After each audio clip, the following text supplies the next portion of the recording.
As a technology provider, we always say we don't just work with our clients, we partner with them for mutual success. A critical part of that is being there to help when something goes wrong. That means running a friendly and efficient IT help desk. When you're looking for a new IT partner, there are two tests you must apply to their help desk. First, how much focus does it have on customer service? Is the whole business geared around identifying and fixing problems quickly? You'd be surprised how many IT support providers misdiagnose problems, take days to solve them, or confuse clients with tech speak. The other test is excellent technical skills. Of course you want issues to be handled quickly, but really you want a proper resolution, not a temporary fix. Find out the first-time fix rate of any IT support provider you're considering working with.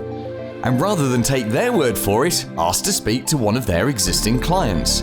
Any good IT support provider should be happy for you to speak to a client to get genuine feedback. Don't be afraid to ask. If you're actively looking for a new IT support partner for your business, we'd love to talk. Book a no-obligation conversation.